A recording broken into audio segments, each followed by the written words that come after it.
Hey, what's up, guys? It's your boy Matt here, and we back with another episode of Matter of Fact MMA. So, what a weekend! I mean, for real, what a weekend!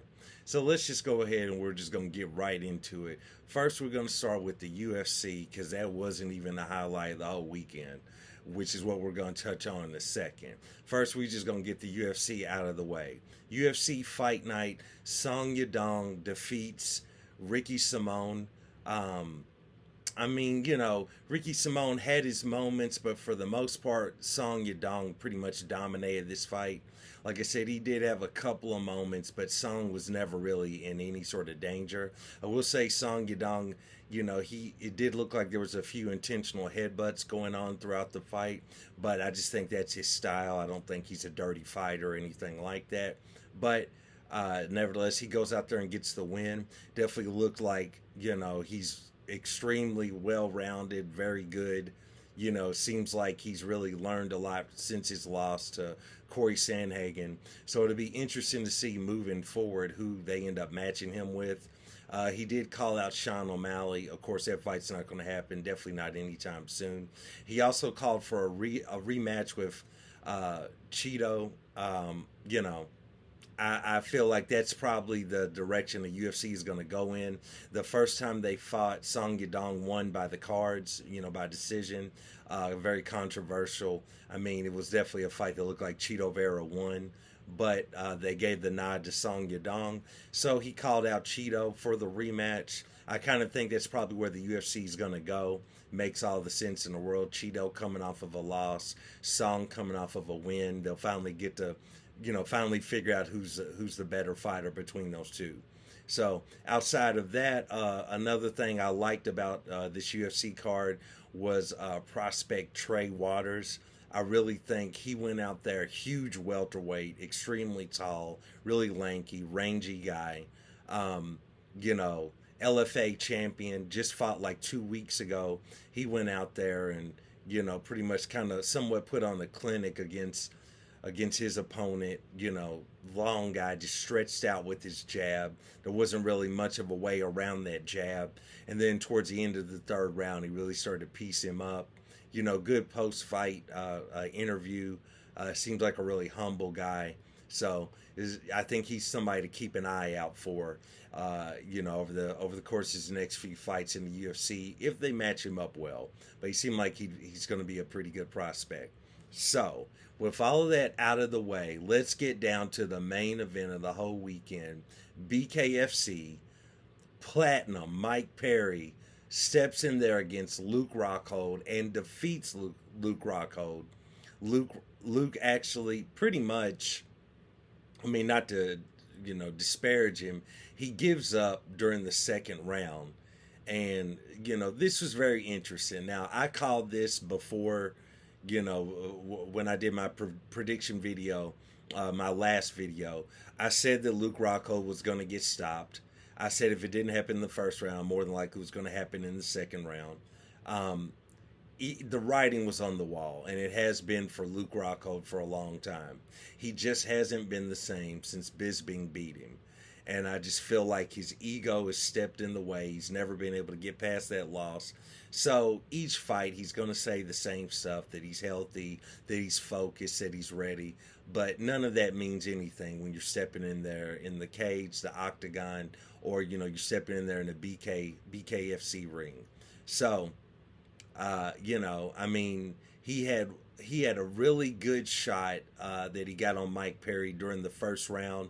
But outside of that, Mike Perry pretty much, he rocked Mike Perry. So, and Mike Perry said as much. So, I give him that. But nevertheless, man, Luke Rockhold gets done dirty.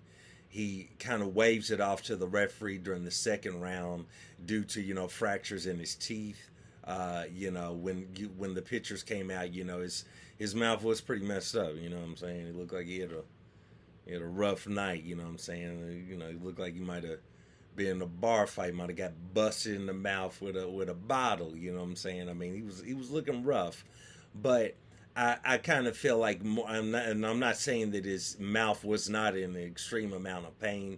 I think part of it is due to the fact that Luke Rockhold has had his jaw broken in the past, so he might have felt a ton of pain around his jaw area and might have been a little worried that was going to happen again. I've heard a lot of fighters in interviews talk about that once that's happened, you never want to go back to that. So that is what it is.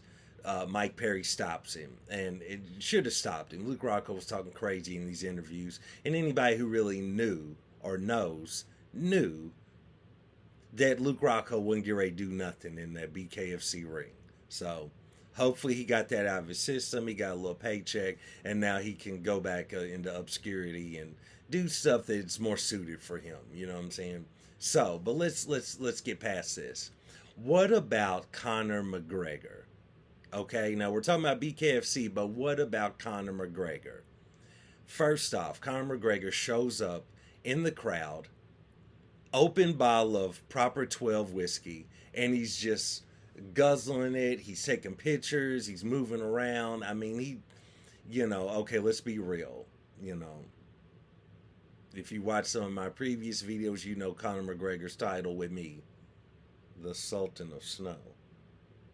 So, with that being said, it looked like it was a little snowing going on that night in the BKFC arena, judging by Conor McGregor's behavior.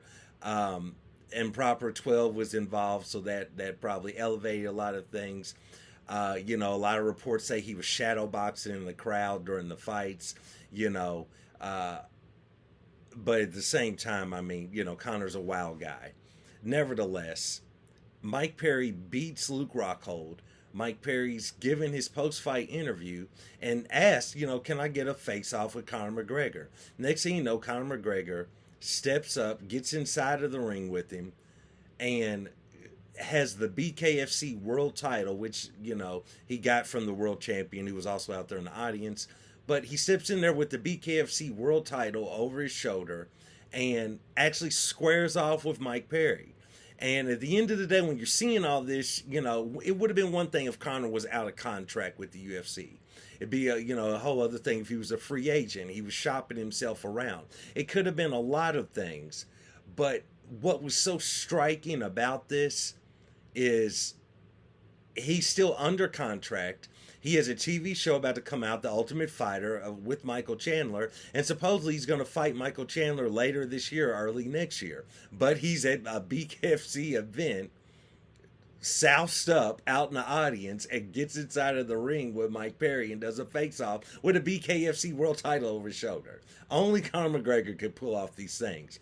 With that being said, I have a feeling that the BKFC president, they probably paid Conor McGregor a hefty site fee. That's what I would call it, so to speak. A little snow fee. I'm sure they paid him something. Just in a professional event, pay-per-view, it's not like it's their first event. They've put on like 40 or 50 events by now. I honestly believe they had to pay Conor McGregor because this all just doesn't just happen out of nowhere. So I kind of feel like, they got in touch with his people, slid him a little cash, and it wasn't a little cash when you're dealing with Conor McGregor, but they slid him some cash, some bread, some moolah, some of that currency, I think they slid him a little something, wanted him there at the event, wanted him to get on camera, wanted him to do the face-off. And I'm sure that Mike Perry, they made him aware and said, they probably knew Luke Rockhold was going to take that loss anyway. I mean, a lot of promoters know what's up. They know about Luke Rockhold. So they knew he was going to take that loss. And they probably told Mike Perry, say something about Conor, And then it just goes from there. Because it all just happened too perfectly. Great publicity for that promotion.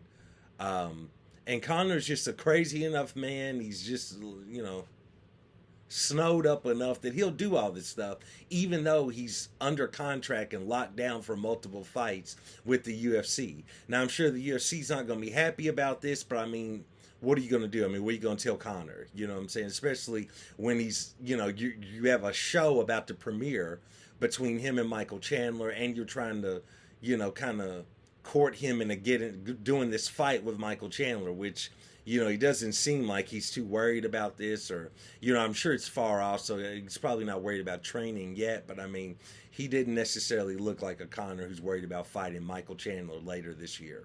So that was that. Another fight on that show, Eddie Alvarez, you know, the underground Kang, let's call him the underground Kang. Eddie Alvarez stepped in there against Chad Money Mendez. You know, that was an outstanding fight. One of the better fights BKFC has put on. You know, Chad looked really good early on. Eddie took some shots. Eddie's wife is out in the crowd screaming. If you follow Eddie Alvarez, if you follow his career, you know, wherever Eddie goes, wherever he fights, his wife is out there screaming, just like, you know, it's a scene. So all of that was going on, but, you know, as the fight went on more towards the end, Eddie Alvarez, I believe, started to make a little comeback. In my opinion, you know, he was choosing his shots wisely, and it almost seemed like Chad Mendez somewhat gassed a little bit definitely by the end of the third round. But nevertheless, Eddie Alvarez gets that nod, he gets that decision, so that was cool to see. All around outstanding night for BKFC. Doesn't get any better than the promotion. The fights were good, and when I say the promotion, Conor McGregor on the cover faced off against Mike Perry, holding a BKFC belt. To the average person that doesn't know anything, they would swear Conor is signed to BKFC and he's about to fight Mike Perry. So that's outstanding on them. Kudos to them because they pulled that off. It was a great night. You know, a couple of good fights in the UFC, but BKFC was the winner of the weekend. It was great. So just wanted to drop in and touch base on that with you guys. I appreciate you, you know, watching this video. Thank you for everybody who's ever watched the video. Matter of fact, MMA. And I will see you next time. We got a huge UFC pay-per-view coming up later on this weekend. Aljamain Sterling stepping in there to defend his belt against Henry Cejudo, I should say. Co-main event, Bilal Muhammad, remember the name, steps in there against Gilbert Burns. It's going to be great breaking those fights down. So, thanks a lot, guys. Matter of fact, MMA, I will see you next time. Peace.